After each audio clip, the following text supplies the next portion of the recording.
Ky emision mundësohet nga Vala. Vala ime, hiq mos e nal.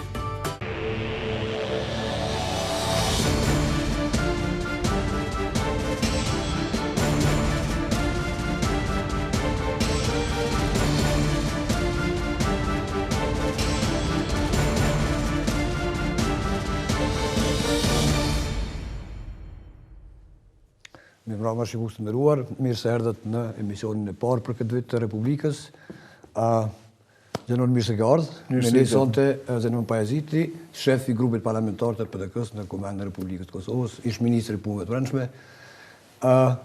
Viti i ri, telashet e vjetra. Po fillojmë pra me një telashet vjetër. Gjithë vitin e kaluar ka dominu skenën politike, tema kryesore paka shumë e vitit që shkoi. Do tjetë edhe vitit të ardhshëm demarkacioni. A mendoni se do ndryshoj diçka këtë vit? A mendoni se do t'i bindni deputetë e juaj në radhë parë, PDK-s, deputetë e LDK-s, po të listës srpska, që të lëviz nga ky pozicion i ngrirë kjo temë, apo do të vjen ky varianti tjetër që është ndoshta zgjedhjet parakoshme ose ndonjë ide tjetër? Faleminderit Ardan për ftesën edhe shfrytëzoj rastin që uroj vitin e ri, me qenë se është emisioni i parë në këtë vit, ju edhe shikuesve tuaj. Ne nuk është në dorën tonë krejt të nxjerrim temat.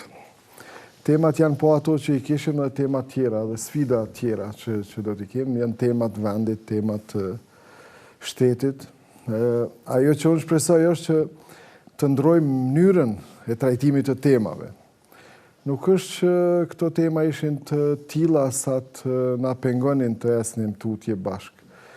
Ishte mënyra, rruga e zgjedhur për t'i trajtuar ajo krejtësisht e gabuar, edhe mendoj që i trajtuajmë qytetarëve në një mënyrë të keqe të trajtimit të çështjeve dhe temave me të cilat duhet të merremi ne, të zgjidhim ato. Dhe kjo ishte një karakteristikë vitit që shkoi, i nam jo të mirë kuvendit, nam të mirë, jo të mirë në institucionet tona dhe imazhit tonë.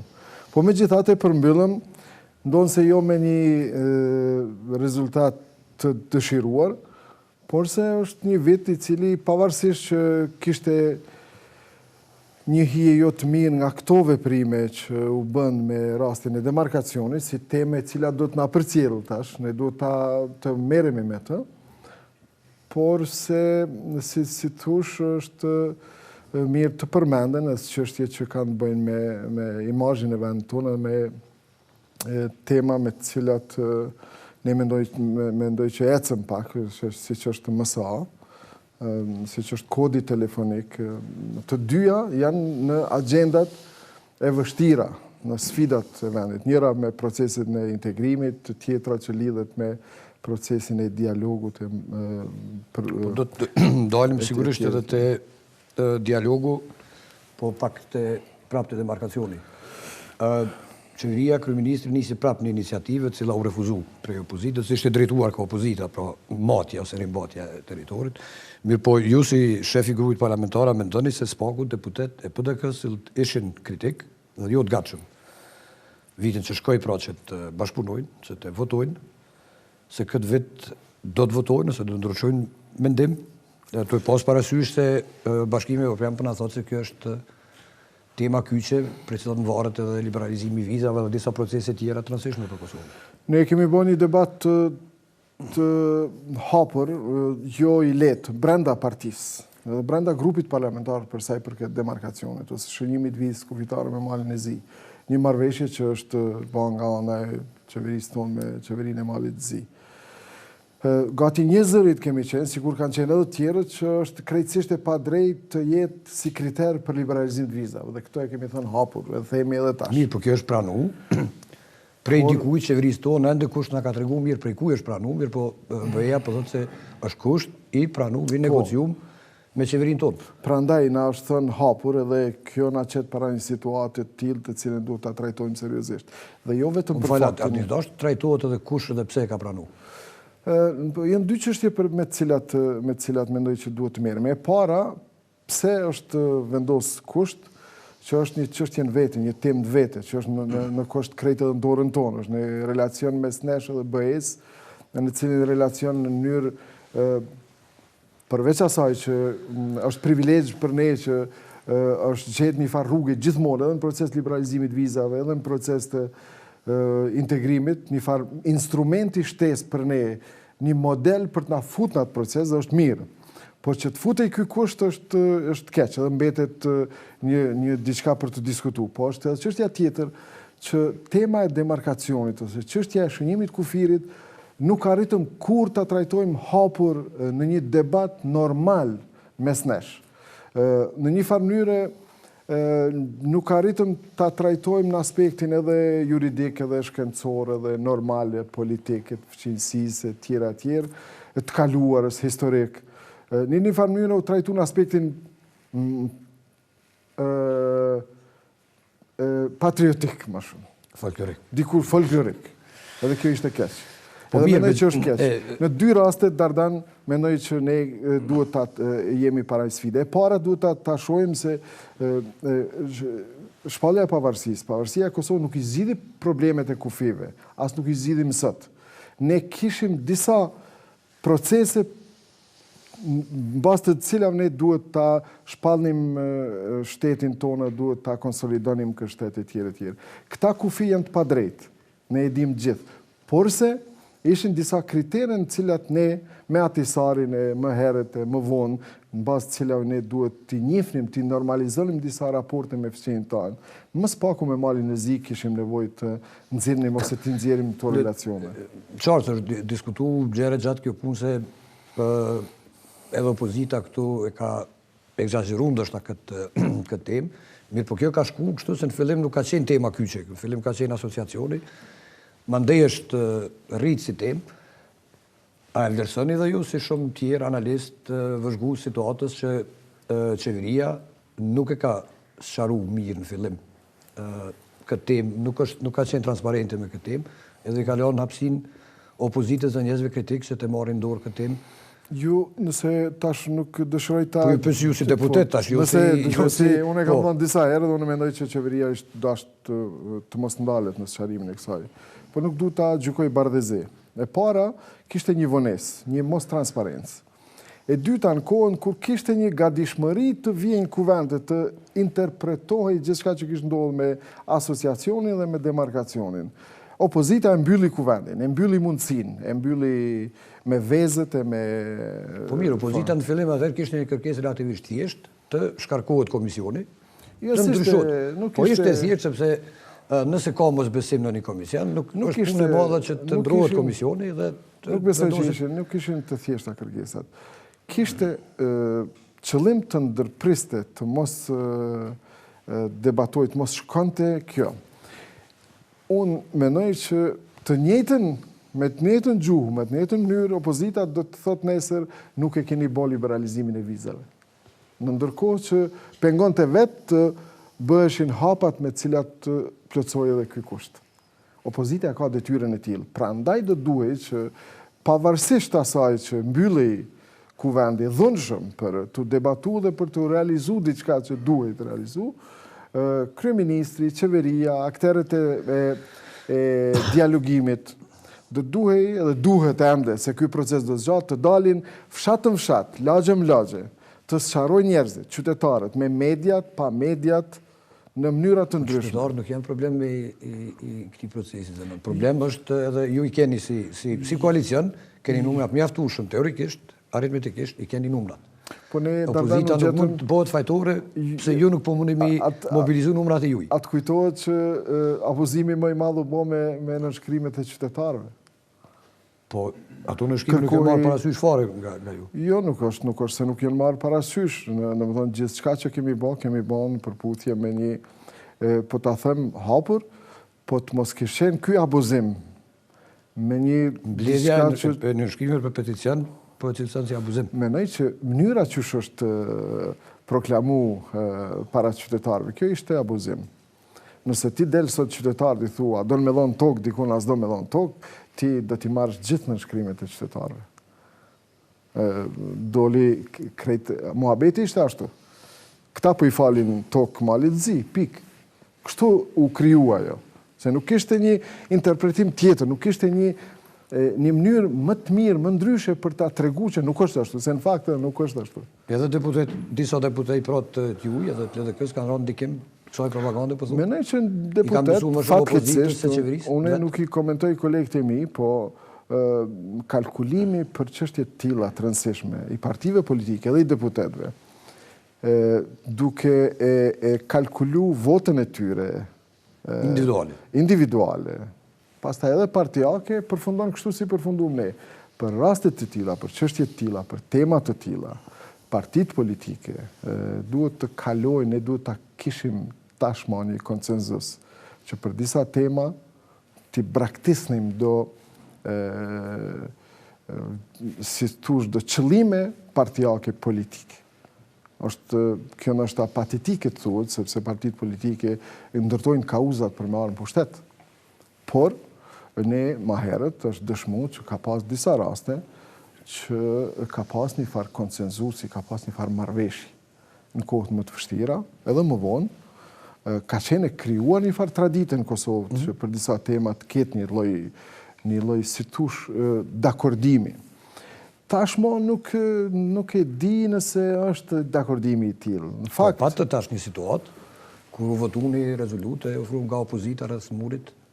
Po ne arritëm të bëjmë. Edhe do të thotë opozita votuan një deklaratë që për cilën dëshoj të flasim pak më vonë. Po pra në situata të caktuara ka paska ende. Po të mundohemi të përfundojmë çështjen e demarkacionit s'po dy. A ka në horizont Menoj që kjo është sfidë serioze ashtu si që fa. Një ide se a mund si të kalohet kjo, apo do të na mbani kështu edhe një vit s'paku në vitin e ri tjetër? Kjo gjithsesi do të vijë, në qeveria do të detyrohet. Janë gjitha mesazhe që kanë ardhur gjithandej edhe veçanërisht nga Brukseli që ne duhet të kryejmë detyrat tona, ashtu na thonë. Nuk është të vështirë të paragjykohen votimi, por shpresoj në arsyeën e njerëzve, deputetëve, që janë aty përfaqësuesve qytetarë. Nëse flasim për qytetarët dhe interesat e tyre, nuk e di nëse ata që kanë ndërtu një kauzë të tillë për vendin, për kufit, për sovranitetin, do të nxjerrin një anketë të qytetarët për të shikuar cili është I rëndësishëm, çka është e rëndësishme. Do të shifni se liberalizimi I vizave, lëvizja e lirë, zhbllokimi I qytetarëve të Kosovës që të lëvizin lirshëm, padyshim që është një ndër prioritetet kryesore. Po kjo nuk nënkupton që ne për këtë çështje duhet të bëjmë një gabim. Absolutisht unë jam kundër kësaj. Porse duhet t'i marrim, t'i trajtojmë interesat e qytetarëve realisht, cilat janë ato. Dhe mendoj që është abuzu në mënyrë absurde. Lëvizja e lirë është më e rëndësishme, kushtimisht po them se demarkacioni në parim. Shiko, ka emocione kur flitet për kufit të ne. Ne kemi pas një të kaluar të vështirë edhe nuk I besojmë për shkak të kaluarës, për shumë fëqinjëve tanë, nuk ju besojmë përsa I përket kufive edhe tokave. Edhe kjo është një e vërtetë, ka emocion, kemi gjithë emocion, kemi një histori, por... Përfundimisht nuk ka ndonjë ide tre në horizont? Jo. Shiko, ju e përmenet kryeministrin, a I doli me një ide me cilën përmenimin tim ishte kreative. A I doli të rishikonte në mënyrën e tij, në një mënyrë. Thonë, hajde të masim tokën, të masim çka humbëm. Dhe kjo është pse të refuzohet, pse të mos bëhet. Gjithçka që do të bëhet tash në funksion të I kalimit kësaj është pozitive. U tha që kemi falë kaq tokë. Hajde të shohim ku janë ata tokë. Cili prej qytetarëve tanë ose cila tokë jona, ose cila tapi po mbetet andej. Dhe kjo ishte mirë, dhe duhet bëhet. Gjithçka që është me funksion të zhbllokimit të saj është pozitive. Mendoj që kryeministri ishte kreativ sa I përket kësaj, ne e kemi dhënë mbështetjen edhe publikisht. Mendoj që kjo dhe ndonjë iniciativë tjetër që do ta sqaroj këtë çështje. e cila në mënyrë pa drejt, po them, është tregu gabuar, është bisedu gabuar, mendoj që do të na çojë përpara. Pse jo edhe në raport edhe me procese tjera siç është liberalizimi. Kthehemi te rezolutat që u miratu pak para përfundimit vitit, pra bashkëpunim me opozitën, nëse në vërtet ishte rezolutë e propozuar nga opozita, nga konkretisht nga AK-ja, rreth murit Mitrovic, Dveriut, ose të ura, ndër tjera aty, paka shumë formulohet edhe një lloj ultimatumi ose një që thotë që brenda muajit dhjetor, në fal janar, duhet rënohet muri. Rezoluta nuk është, si them, nuk ka karakter ekzekutiv, mirë po megjithatë është rezolutë e një kuvendi, çka një nëse nuk rënohet, po edhe dy çka nëse rënohet në relacion me partnerin e juajt koalicionit Listën Srpska, cilët janë ndërtuesit e atij muri. Do të thotë kjo rezolutë ndoshta mund të mbetet si gjitha tjerat pa realizim, ose të ndërlikojë edhe më shumë situatën me partnerin e juajt koalicionit Listën Srpska. Kjo e para ishte rezoluta, siç e thatë ju, ishte një sinjal i mirë që ne mund të dakordohemi për diçka që është e rëndësishme për gjithë ne. Rezoluta doli në frymën e shumicës shqetësimeve që i nxorën grupimet politike në kuvend. Ne ndihmuam që të jetë një formulim i pajtueshëm për gjithë. Dhe ajo çka ishte risia aty ishte një afat. Që u tha që janari që tjetë. Po kishte kritika pastaj se nuk është adresu përgjithësia, kush duhet ta bëj këtë, duhet komuna, ministria, qeveria, e tjerë. Po kjo nuk është më rëndësishme. Më rëndësishme është që ne u dakordum gjithë që duhet hiqen muret edhe këto pengesa nuk ndihmojnë për normalizimin e marrëdhënieve mes nesh. Edhe kjo është mirë, e mira e saj. Më shumë se sa kush do të jetë fajtori nëse kjo nuk do të bëhet, unë jam i prirur të besoj që ky mur do të eliminohet, dhe duhet eliminohet para se të bëhet diçka tjetër. Ti beson se këtë herë kjo rezolutë do të respektohet? Të pas parasysh se kjo mbështetet edhe ashtu në ligjet e Kosovës dhe të ndërtimit ilegale, janë ndërtime ilegale. Mendoj që ndëgjoj, nëse vazhdohet të sfidohet ky proces i normalizimit marrëdhënieve, nëse vazhdojnë të sfidohen institucionet tona, nëse vazhdojnë të sfidohet procesi i dialogut, që nga ana jonë është me shumë mundim është të realizuar, me shumë refuzime për shkak të një gjendje që e kje ende me plagët e luftës e tjerë, nuk e di ku na çon tutje. Unë e di që është e komplikuar sepse edhe përfaqësuesit serb në institucionet e Republikës Kosovës kanë një presion të jashtëzakonshëm nga Beogradi, sidomos ditëve të fundit ne e pam këtë presion. Por ndoshta është momenti, s'po them i fundit, po ndoshta është momenti kyç që duhet të veprohet qartë. Me kjo nuk mendoj që do t'i pengoj procesit normalizimit, përkundrazi, bile do t'ju ndihmoj qytetarëve serb. Mendoj që pengi krejt këtij procesi janë qytetarët serb. Ata janë viktima kryesore, ata nuk llogariten fare nga Beogradi. Beogradi ka një agjendë politike të caktuar që ka me interesat ende në Kosovë që i kanë shfaqë disa... Po Beogradi pikrisht me Listën Srpska, partnerin e juajt koalicion është pak a shumë të jetësu këto interesa në Kosovë. Do të kthehemi pas një pauze të shkurt të marketingut për të vazhduar pra me Zenon Pajazitin edhe për Listën Srpska, mirë po edhe për disa tema tjera që janë bardhë do të prej vitit kaluar dhe fatkeqësisht do të na përcjellin edhe vitin që erdh. Ju më presim.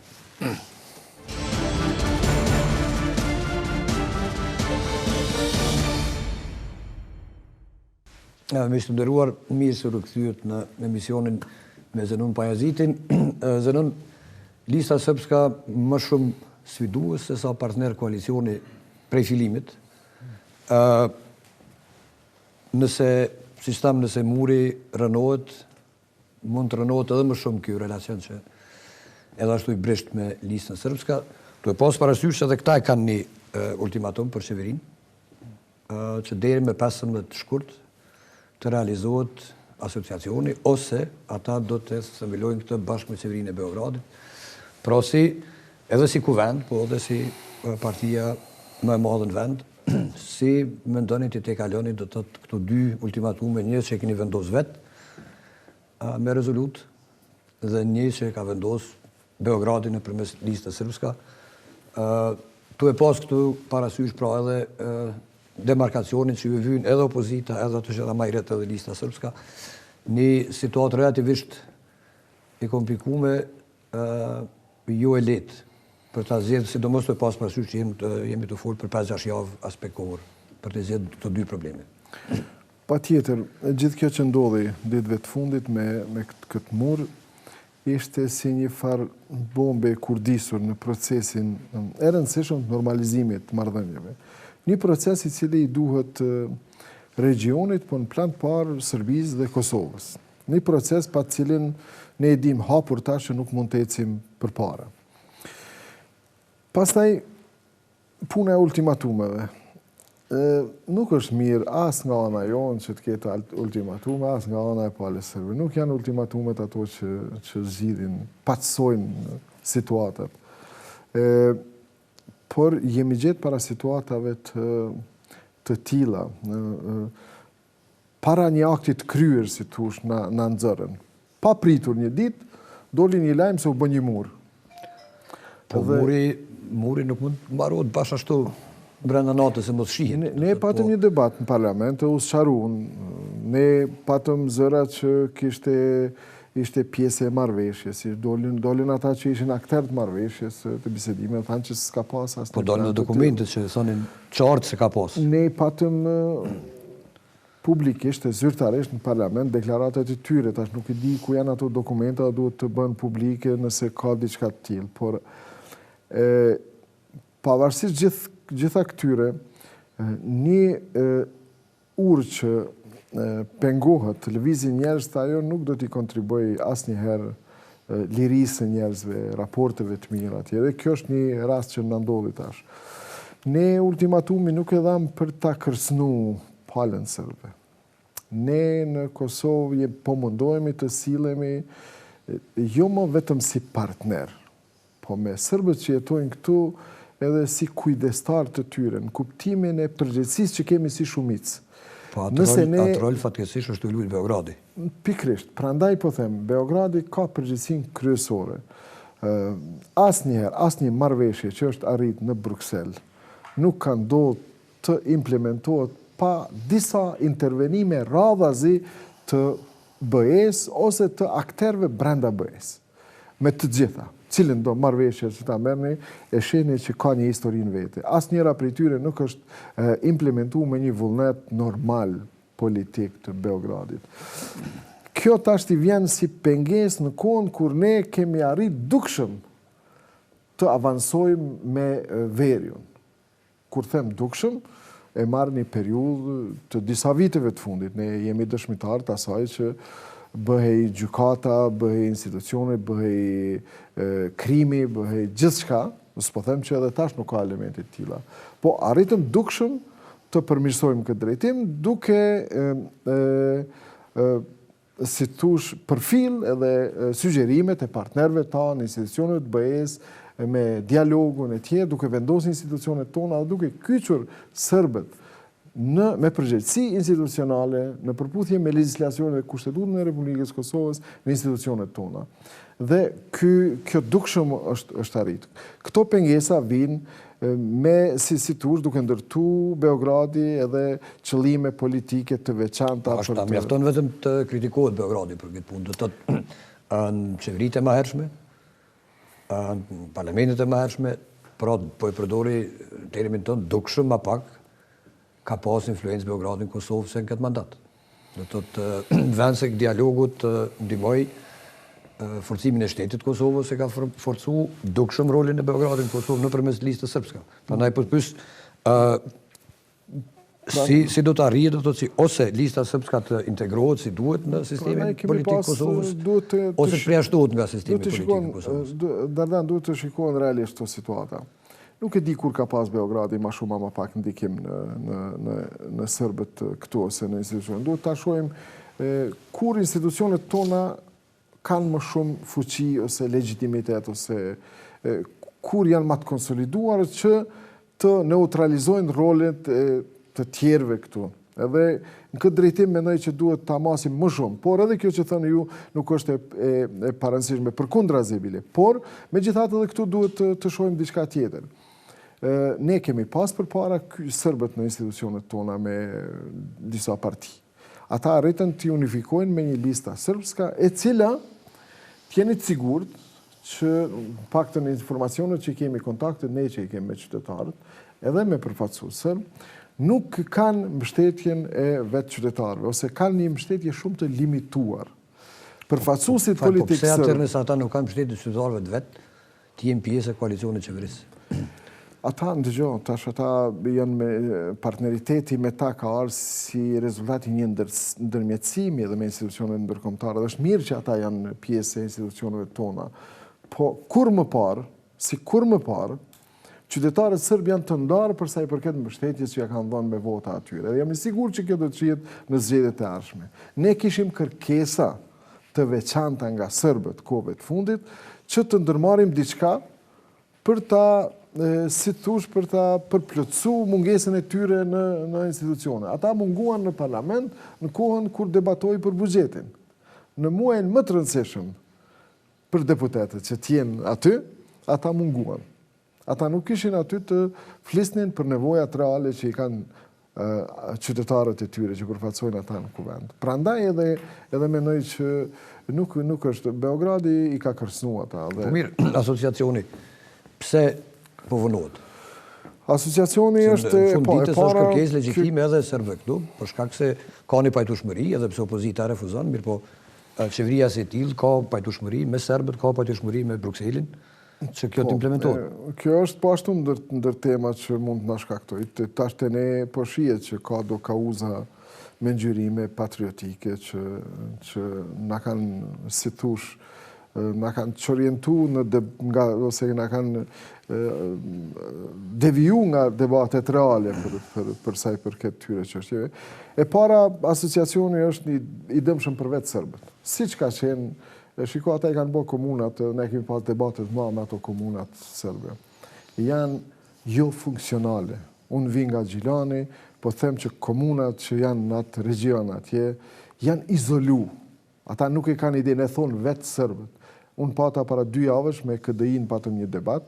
Po kjo që po të qëndron, mirë po... izolimi tyne. A do një të thëni që nuk ka nevojë për asociacione, nuk do të bëhet? Jo, që unë po them, është mendimi imi personal. Fare, është një diçka që ata po i vetë izolon. Por, është një kërkesë e tyre, është konsideru kërkesë legjitime e tyre, që ta kenë një mekanizëm, një asociacion që do t'i bashkojë që ata t'i trajtojnë çështjet e tyre që kanë interesin lokal, për atë sa kjo është me kushtetut, për atë sa kjo nuk është në kundërshtim me ligjet e Kosovës, për atë sa kjo nuk ndërhyn... Kjo duhet draftohet edhe ashtu nga qeveria. Po, ndëgjo, tash na e kemi një asociacion, asgjë më shumë se sa një asociacion nuk duhet të ketë kompetenca. Përkundrazi, ne i patëm një sqarim në gjykatës kushtetuese. Po, atëherë pse po vonohet? Sepse kjo nuk ka nevojë për kuvend, nuk ka nevojë për votim. Nuk mendoj që kjo duhet të jetë në agjendë, besoj që nuk është vonesa edhe te ne, është vonesa edhe te vetë serbët. Jam i sigurt që po atë sa ka debat mes nesh. Pavarësisht tyne debatit që po themi që është shumë me këtë ngjyrimin tjetër, mendoj që një debat i tillë është nga vetë serbët. Sa më shpejt që të vinë serbë në atë situatë që të trajtojnë ata vetë nevojën e komunave të reja, ose sepse edhe ne e kishim edhe ishte e paraparë që të rishikohej funksionaliteti i këtyre komunave. Sa më shpejt që ta bëjnë vetë ata këtë, do t'jetë më mirë për ta. Mendon që do një komunë ose tjetër të zhbohet? Mendoj që pse jo. Shiko, nëse një komunë serbe do të dele do të analizoj. Vrani Rrugu, për shembull, me 3-4.000 banor. Pikrisht. Ose unë e pata komunën e Parteshit, i ndëgjova zërin e disave që vinin nga Parteshi para 2-3 javësh. Që ata mendojnë që s'ka nevojë për atë komunë? Ata janë të izoluar.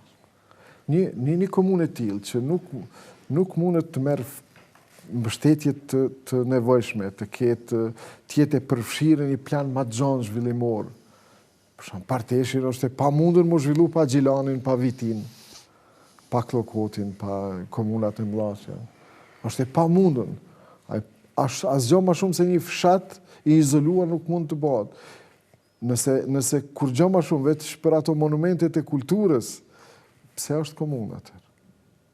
Kush i pagun ato taksa, kujt i dedikohen ato taksa? Mendoni se mund gjeni gjuhë për shembull me listën srpska që të filloj ky proces që komunat që nuk janë funksionale të ribashkohen me komunat amë? Mendoj që po, mendoj që duhet të vazhdohet me të vjetrën nëse të ketë shërbime komunale për ato shërbime që kanë nevojë qytetarët dhe këtu të përfundoja histori. Çështje tjera zhvillimore të bëhen në një fuqi më të madhe komunale në mënyrë që të marrë, ose të ndërtohet një sistem krejt tjetër i qeverisjes me një nivele tjera dhe të mos merren këto, pastaj të shkohet edhe në komunat shqiptare me ato kërkesat e famshme. Mirë, pas jemi te komunat. Ju jeni kryetari i degës së PDK-s në Gjilan. Ka pas ide edhe më herët se ju mund të jeni një prej kandidatëve të PDK-s, edhe më herët për flasë gjethet kaluara, jo vetëm këto që vinë këtë vit, do të thotë është në agjendë e palevizshme që do të ketë në mos zgjedhje tjera që po kërkohen, po s'paku këto lokale do të jenë. Lokale patjetër. Në Vjesht, a jeni një kandidat potencial i PDK-s, a do të kandidoni po t'i ofronte mundësia nga partia ose kërkesa e partisë juaj që të kandidoni për Gjilanin? E para ne nuk e kemi bisedu në parti kandidaturat për komuna. Nuk ju duket që është momenti tash fillohet, diskutohet për kandidat, tu pas parasysh që zgjedhjet janë këtë vit. Patjetër që po. Unë jam kthy kryetar dega atje, jo me një ambicje ose dëshirë personale që të jem, sepse pozicioni jem në nivelin e udhëheqjes partisë është i mjaftueshëm që t'i kryej obligimet e mia partijake për gjithë partinë. Tu përfshirë një degë prej ka unë vellë se kam mbështetjen politike.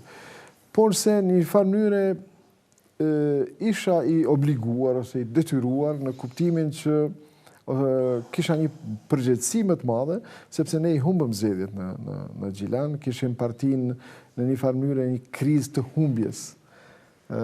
Kishim 2 mandate, një krenari të udhëheqjes komunës me një fitore absolute e tjerë. Pas humbjes kishte një, që është normale të partit, kishte një kërkesë nga vetë partia, nga vetë Gjilane, që unë t'jem aty të paktën për një kohë, në mënyrë që të rikëndellej partia, në mënyrë që ne të bënim një ofertë të re për zgjedhjet e ardhshme. Dhe unë jam Gjilan pikërisht me këtë motiv, me këtë përgjegjësi që kam.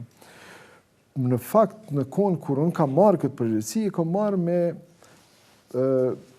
përgjegjësinë më të madhe që të mund të marrë të gjitha përgjegjësitë edhe më vonë që kam. Tu përfshi edhe këtë punë e kandidaturës. Por se kjo nuk është diçka që është në synimin tëm të parë, përkundër që unë kam një farë obligimi nga personal për Gjilanin, sepse të gjithë karriera ime është zhvilluar këtu. Po e konkretizoj, po të kërkon dega dhe po të kërkon niveli qendror, Zenuni do të pranon detyrën e kandidimit për kryetar? Mendoj që nuk do ta refuzoja nëse kjo do të kërkoj, por gjithmonë po them që i kemi të gjitha mundësitë hapura, sepse në PDK ka disa njerëz që mund të jenë në mënyrë të mirë, që janë të devotshëm, janë profesionistë, janë politikanë të zgjuar, mendoj që ka edhe nga gjenerata e re që janë shumë të mirë, që mund të ishin kandidat serioz për kryetar komune. Dhe kjo po e them me bindjen e thellë, nuk po e them veç se do t'i lëm të hapura gjitha këto. Jo pse unë jam më komod tu nuk duhet të kthehem aty, se edhe ne që po bëjmë disa vite në nivelin qendror, nuk është edhe e lehtë që po adaptohemi në nivel tjetër. Po e patët rastin e zotit Lutvi Azili, i cili prej nivelit qendror në farë mënyrë suksesshëm o kthy në Gjilan, që i fitoj zgjedhjet, pra prej qendrës, do të nuk është në të një gjë e rrallë që dikush prej qendrës kthehet të rikuperoj partinë të... Luta ende se ka bo bilancin, duhet ta përfitoj... Jo, mendova sukses shumë kuptim që i ka fitu zgjedhjet. Krejt dhe të po, ka qenë, ndëgjo, Du ta themi edhe një diçka tash, se cili nga regionet që vim, pak edhe jemi bë dhe lokalista pak me këtë farë mentalitetin tonë, me sistemin zgjedhor që kemi të instaluar. Por du të them që pozicionin cilin është Gjilani sot, niveli zhvillimit që ka Gjilani, pozicioni geografik, trajtimi që është bë, në një farë mënyre vetë qytetarët e Gjilanit janë të pakënaqur. Edhe çfarë do ardhje tjetër është e pritshme. Zoti Naziri e kanë prit mirë qytetarët në sajet të një farë mënyre të një pritje të madhe për një zhvillim më të madh, që të heqet Gjilani për një farë lloj izolimi. Kur po them izolimi është puna e infrastrukturës, është e rrugës, është e investimeve e tjerë. Prandaj e kanë atë pritje. Ndoshta një pritje të mirë të tillë mund ta kenë edhe nga unë. Nuk dëshiroj nuk jam edhe në moshën edhe në kohën e karrierës time që t'i zhgënjej qytetarët, por dua që me përgjegjësinë time të plot të shikoj çka mund të bëj edhe unë si njëri nga ata për Gjilanin, prej ku unë kam pas krejt karrierën time politike edhe më herët edhe tash. Për fund të kthehemi prapë kuvendit, miratimi nga ana e qeverisë, i rritjes së mëditjeve për deputet, do të thotë shpërblimeve për punën e deputetëve kanë gjallë relativisht kritika të pas parasysh se kur ishte punat e veteranët ose të grupe tjera ka tentative që të zbriten, të jo rritën. A jeni pyetje në grupet parlamentare për qeverisë apo ka qenë kjo një dhuratë e vitit 3 për deputet prej?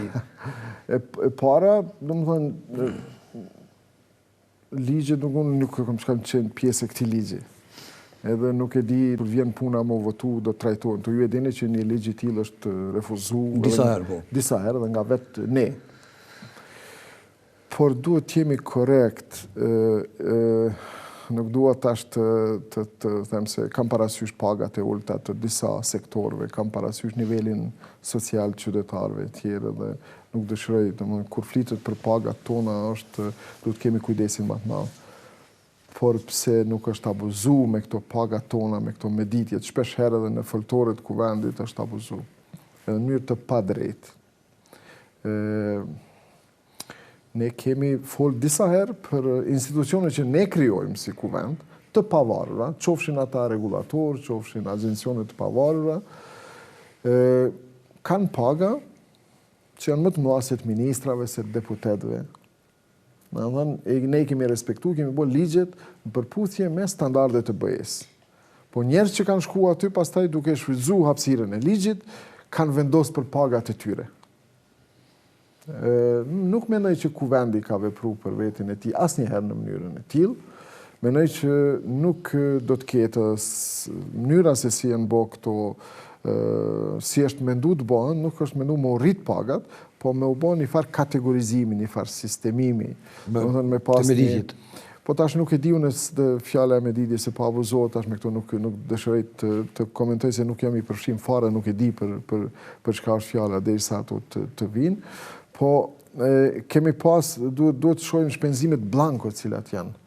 Nëse është fjala për një shpenzim, për një kosto që duhet kushtoj e caktuar për një shumë, nëse ajo sistemohet, nëse diçka hiqet që është kon tepër e diçka shtohet, e në total ajo mund të zbritet, atëherë duhet të kemi parasysh që këto të transmetojmë drejt para opinionit.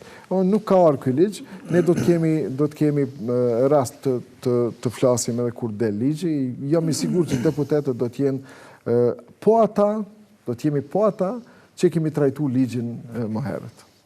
Regjia po sa më bën me dije se kryetari i Aleancës për Adhurimin e Kosovës, zoti Haradinaj, që ka arrestuar në shtetin e Zvicër, në Basel në Zvicër.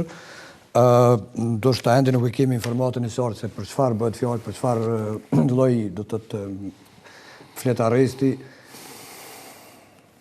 Do të thotë fjala që ka për një fletarest lëshuar në vitin 2004 nga Republika e Serbisë, pra fletareste të ngjashme që janë lëshuar disa herë.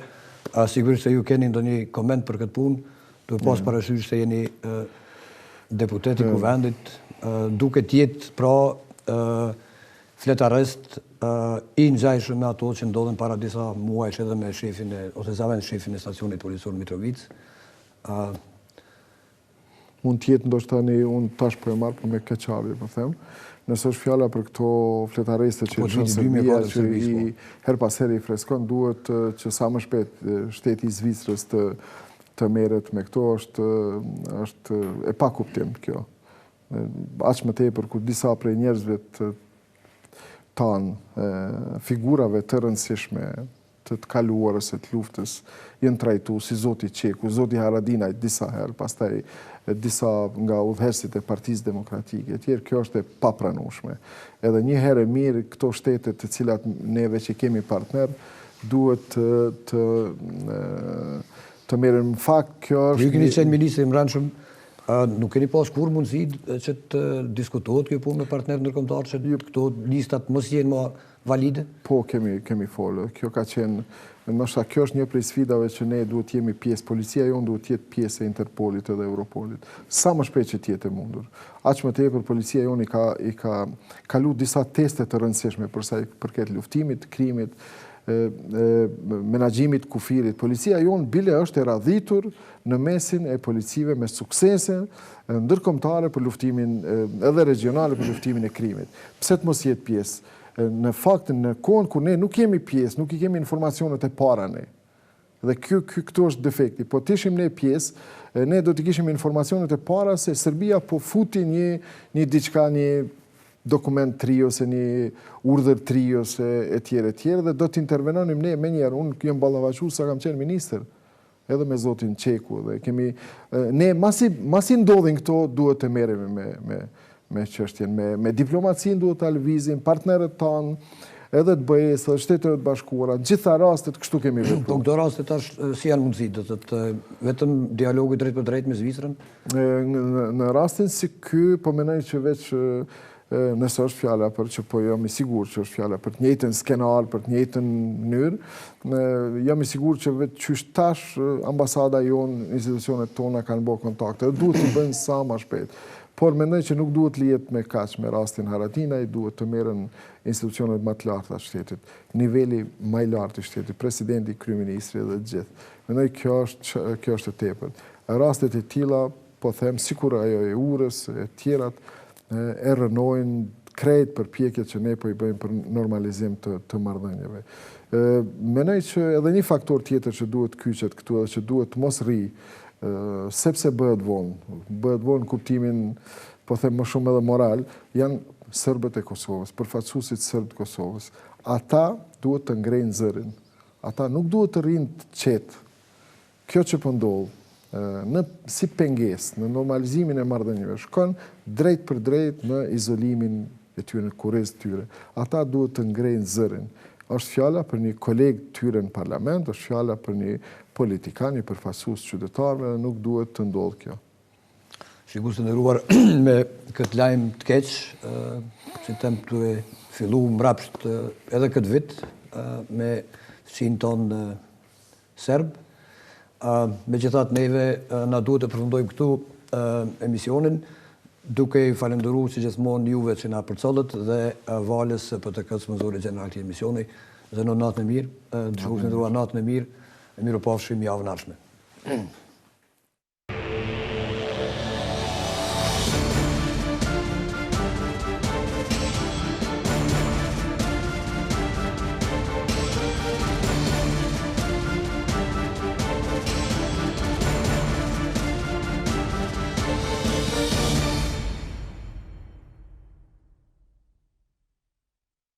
Ky emision mundësohet nga Vala.